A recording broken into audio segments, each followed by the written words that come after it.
Welcome to Dark Corners with David Allen Voyles. Dark Corners is brought to you by Gestalt Media, an independent publishing company dedicated to serving independent authors.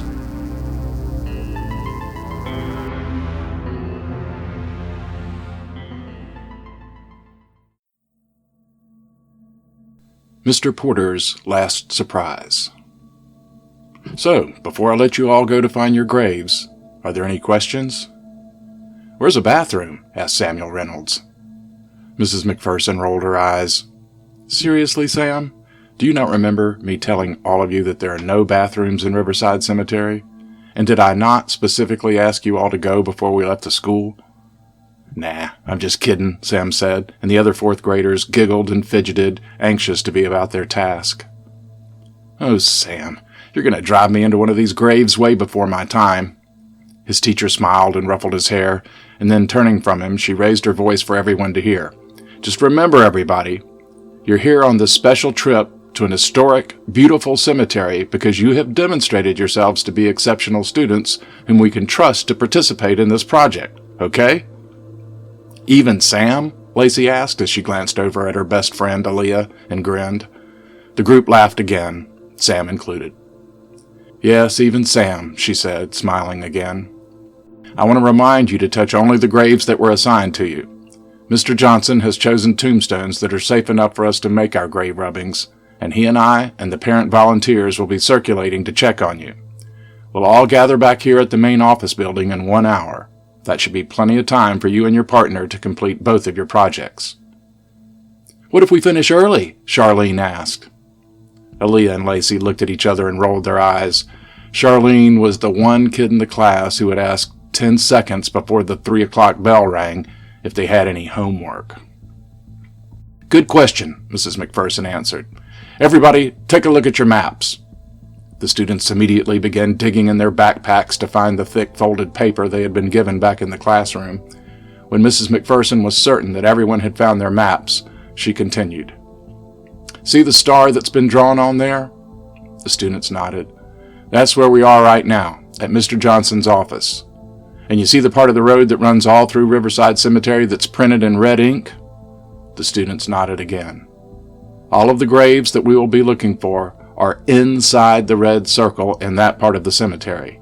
No one is to go beyond the area indicated by the red line.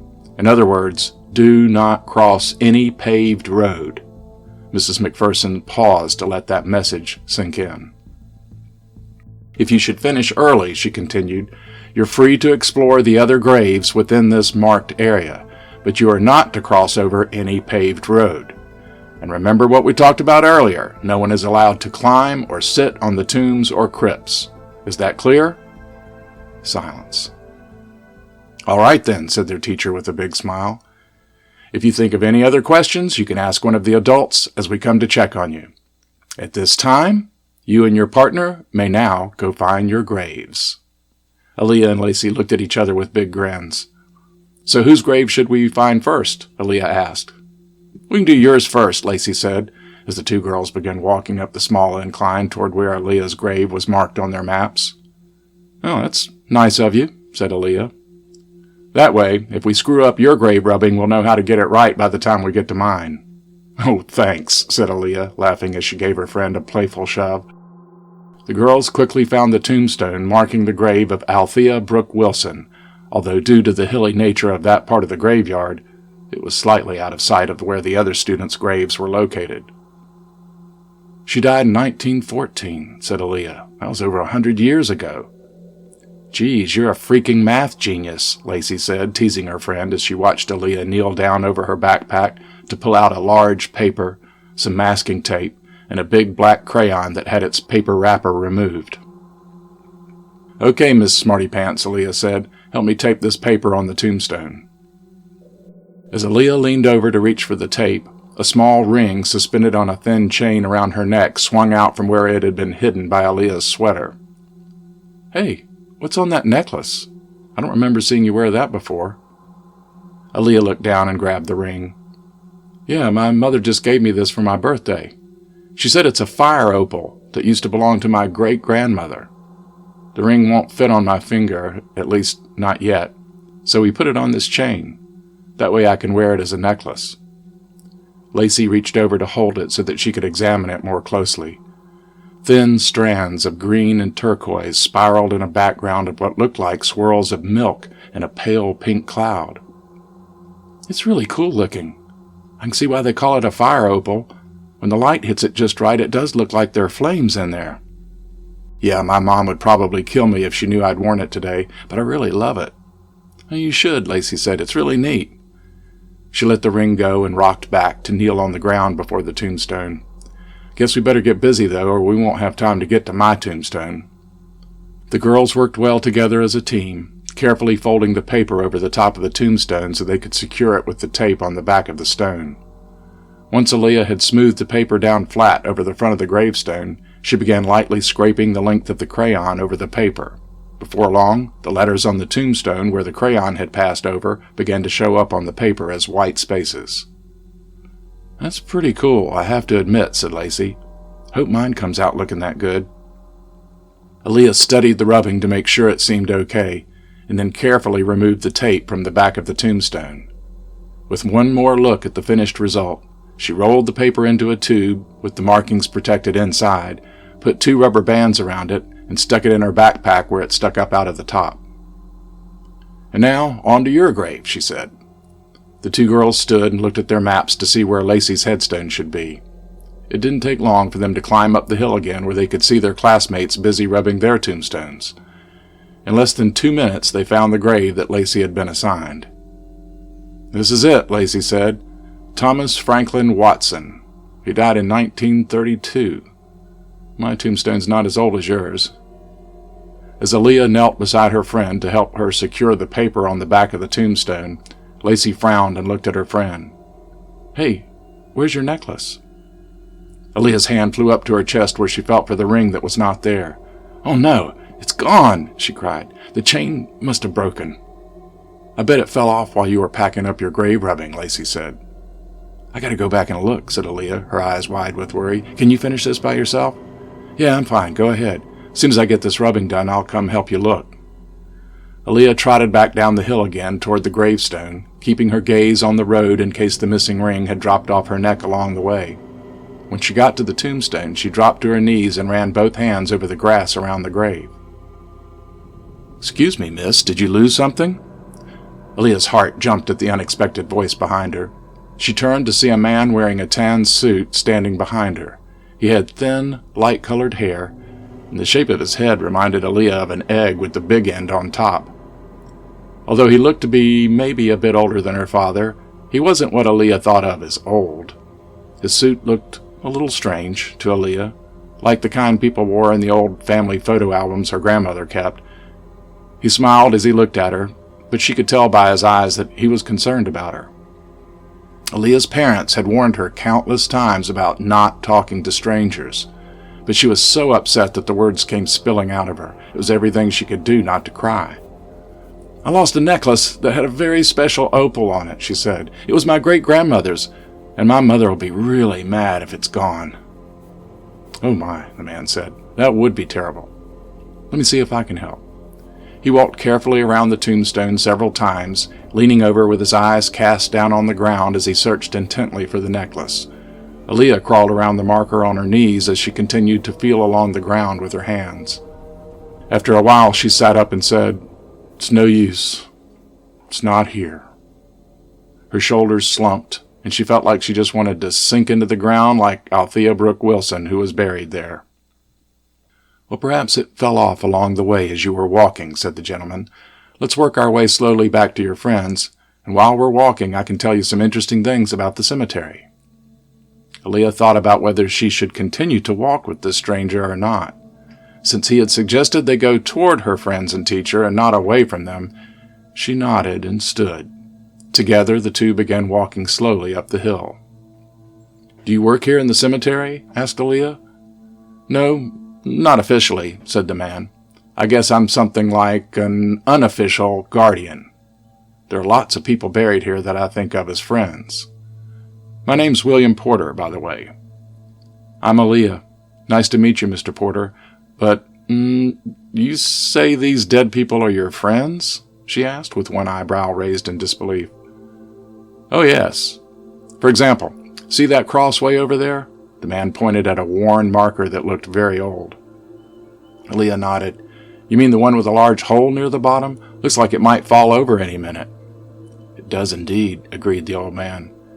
That marks the grave of Ben Addison.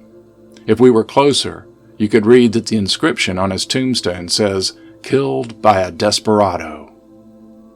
What's a desperado? Aaliyah asked. Somebody who is desperate, but also reckless, up to no good. In this case, he was an outlaw named Will Harris. One cold November night, he got drunk and walked through the dark streets of downtown Asheville, shooting his gun at random objects he happened to pass, which included at least one dog and several people. Ben Addison heard the noise and happened to step out of the front door of his shop. He lived above his store, so he'd been hearing the shots and wondering what was going on. Unfortunately, he stepped out of his shop at just the wrong time. Will Harris shot him on the spot. Mr. Porter shook his head as he remembered the sad event. It's terrible, Leah said. Yes, it was, her companion said. And Will Harris killed 4 more people before the night was over. One of them's also buried here in Riverside Cemetery, just over that hill. A policeman named James Bailey. He fired at Will Harris with his pistol, but Will had a rifle that was much more powerful. The bullet he shot went clean through the telephone pole that James was hiding behind and right into his heart. Wow. Whatever happened to Will Harris? Did they catch him? Yes, but it took 2 days for the posse of men that was formed to find him in South Asheville. When they finally did, they filled him full of holes.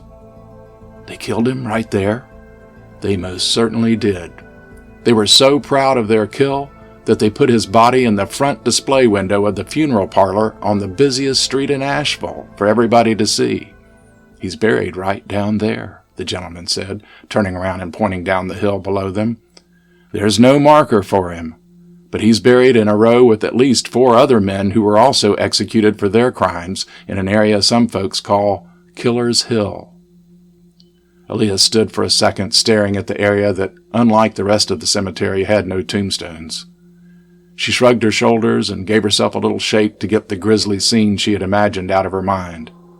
Turning back to Mr. Porter, she said, We better head back to Lacey's marker. My teacher's probably looking for me by now. Very responsible plan, young lady, said Mr. Porter. We can keep our eyes out for your necklace as we walk. But I will point out another interesting spot as we go. Aaliyah looked over to where her new friend was pointing. Across a small valley in the graveyard, a tall oak tree stood near a large stone marker. That monument lists the names of 18 German citizens who were held here in North Carolina as prisoners of war during World War I. Were they soldiers that got killed in battle? Aaliyah asked. That'd be a logical thing to think, Mr. Porter said, but that's not the case. They were private citizens, sailors who worked on a German cruise ship. Since the United States was at war with Germany, the people on the ship were taken prisoner. Some of the ship's crew were placed in people's homes until they could make a small prison camp in Madison County for the people they were holding. People took the German prisoners into their homes? Aaliyah asked in disbelief. Yes, they did. Some of the Germans became good friends with their hosts. The prisoners were put to work creating what looked like a little alpine village that served as their prison. But then some of the men got very sick and had to be brought to Asheville to be treated. 18 of them died, and their bodies were brought here to Riverside. Aaliyah had become so interested in Mr. Porter's story she didn't realize that she had stopped walking. Now, if you look over that way, he said, pointing to a small building near the cemetery road, a bit closer to where they were standing, you can see a small crypt, a vault where bodies were sometimes stored. It's used mainly for storing tools now, but at that time they kept the German bodies in there for a few days while they were preparing the graves that are near the monument I showed you. They kept the bodies in that little building? Aaliyah asked. For a while. Many years ago, it wasn't unusual for cemeteries to have holding crypts, where they could keep bodies until the graves were ready. In places where it gets much colder in the winter than it does here in Asheville, people sometimes had to wait all winter until the ground had thawed enough to dig the graves. "Ew, gross," Aaliyah said as she made a face, but then she smiled. "But it's also kind of cool." "You know what else?" Mr. Porter continued, clearly enjoying her reaction to these gruesome facts. "Some people believe that the same building might have held Will Harris's body before they buried him on Killer's Hill. Of course, these two events happened at different times." A chill went up Aaliyah's spine as she thought about all the different bodies that had likely been stored in that spooky-looking crypt over the years. Suddenly she heard a female voice calling her from a distance. "Aaliyah! Where are you, Aaliyah?" "Oh gosh, that's my teacher," Aaliyah said. "I better hurry and get there before I'm in more trouble." "Of course, my dear. You run on ahead." Mr. Porter stood smiling as he watched his new young friend trot up the hill to where her classmates were waiting. "Sorry, Miss McPherson," Aaliyah said as she jogged up to where the students were gathered around her and the other adults. As she struggled to catch her breath, she went on to offer an explanation, although she feared she was in big trouble. "I lost my—" "Yes, I know, Mrs. McPherson said, smiling, although it looked like she might have been worried. "Lacey told us, and she offered to get you, but I was pretty sure you would still be within voice range. Still, I wish you girls had stayed together. But all's well that ends well." Aaliyah breathed a great sigh of relief and shot a grin at Lacey, who was grinning back at her. "Right now, Mr. Johnson is going to give us a very special tour of some famous people who are buried in Riverside Cemetery. Mr. Johnson, shall we begin?" As the students followed behind the friendly manager, he began his speech with an introduction about the first celebrity on their tour. "The first grave we're going to see is very close to where you were working," Mr. Johnson said. Although he spoke clearly, his voice was soft enough that Aaliyah had to move closer to be sure of hearing every word. "We know him by the name O. Henry," said Mr. Johnson.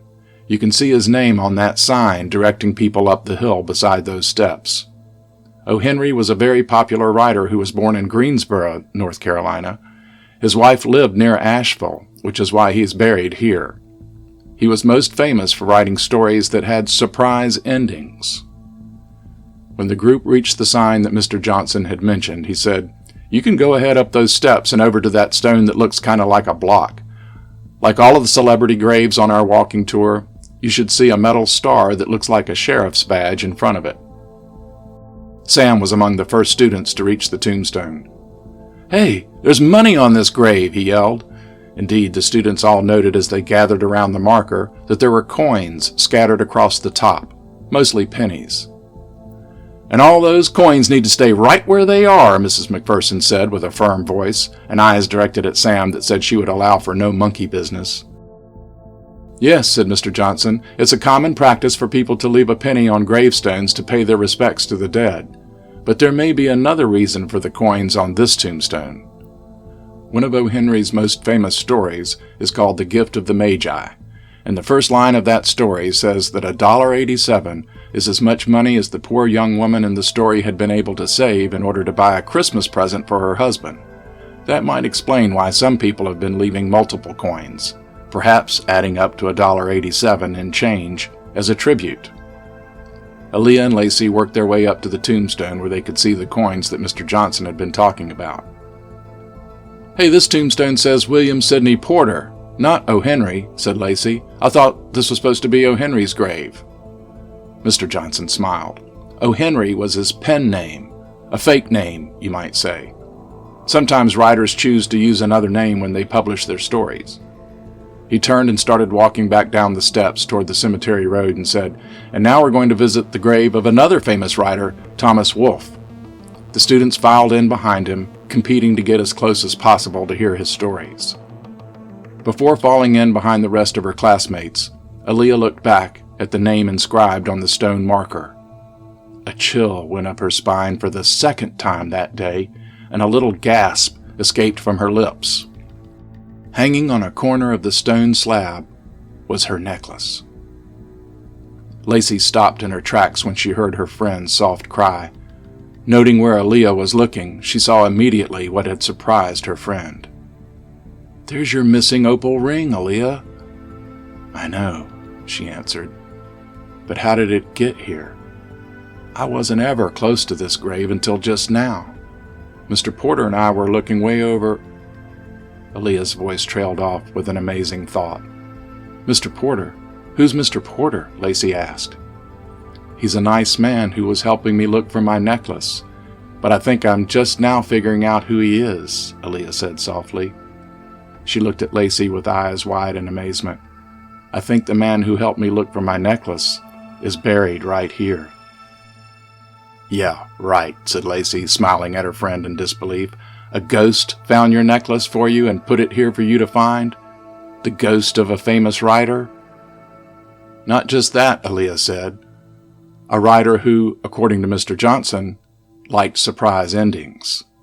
I guess Mr. Porter had one more surprise ending to share with me." And now a few words from the author about this story.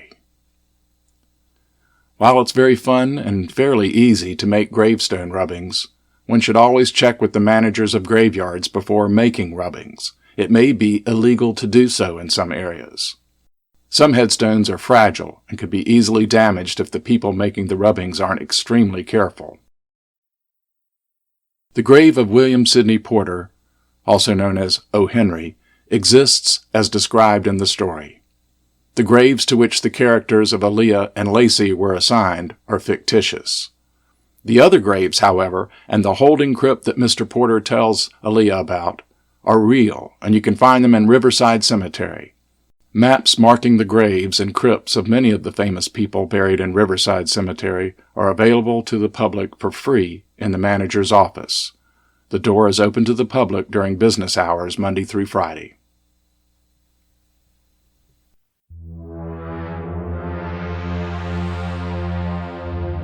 That concludes this episode of Dark Corners with David Allen Voyles. Music was provided by Mombi Uhlman. To find other works by David Allen Voyles and keep up with all his projects, please visit his official author website, davidallenvoyles.com. Hope to meet you again soon in the Dark Corners.